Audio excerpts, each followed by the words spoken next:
সুপ্রিয় দর্শক শ্রোতা ভাই বোন, 40 দিনের বেশি যদি কেউ নাভির নিচের লোম পরিষ্কার না করেন তাহলে সেক্ষেত্রে তার সালাত কবুল হবে না, তার নামাজ হবে না। এরকম একটি মাসআলা আমাদের সমাজে প্রচলিত আছে। কোরআন এবং হাদিসের আলোকে এটি কতটা সঠিক আমরা সে বিষয়ে জানার চেষ্টা করব।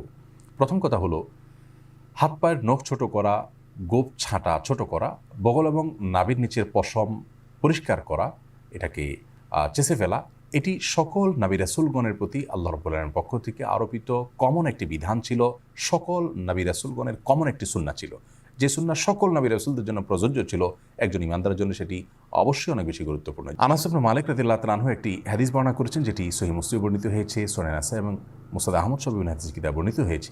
সেখানে তিনি বলেছেন যে রাসূল আকরাম সাল্লাল্লাহু আলাইহি ওয়াসাল্লাম আমাদেরকে এই কাজগুলো করবার জন্য, অর্থাৎ হাত পায়ের নখ ছোট করা, গোপ ছোট করা, বগল এবং নাভির নিচের পশম পরিষ্কার করা, চাঁচা, এই কাজের জন্য তিনি আমাদেরকে সময়সীমা নির্ধারণ করে দিয়েছেন 40 দিন। অর্থাৎ 40 দিন পর্যন্ত কেউ যদি বিলম্ব করেন তাহলে সেটি জায়েজ আছে, যদিও এত বেশি বিলম্ব না করে প্রতি সপ্তাহে একবার পরিচ্ছন্ন করতে পারে সেটি উত্তম ভালো কাজ। যত বেশি পরিষ্কার রাখা যায় এগুলো ততই ভালো।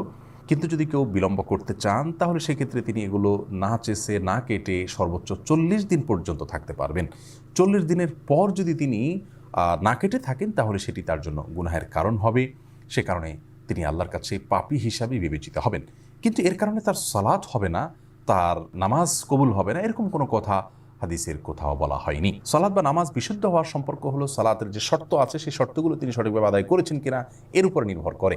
যার কারণে সালাতের শর্ত যদি সঠিকভাবে আদায় করে থাকেন, ফরজগুলো সঠিকভাবে আদায় করে থাকেন, তাহলে সালাত বিশুদ্ধ হবে। যদিও তার নাভির নিচের লোম তিনি অপরিষ্কার রাখেন, নখ বড় রাখেন, এগুলো করা সত্ত্বেও তার সালাত আদায় হয়ে যাবে। কিন্তু এগুলোকে তিনি বড় রাখবার কারণে, ছোট না করার কারণে, সময়মতো না চাষবার কারণে, 40 দিনে বেশি অপরিচ্ছন্ন রাখবার কারণে তিনি একটি গুনাহে লিপ্ত হলেন, সেটি সম্পূর্ণ ভিন্ন বিষয়। আল্লাহর উপরে আমাদের সকলকে সব ক্ষেত্রেই রাসূল আকরাম সাল্লাল্লাহু আলাইহি ওয়াসাল্লামের সমস্ত দিক নির্দেশনাগুলোকে মেনে চলার তৌফিক দান করুন।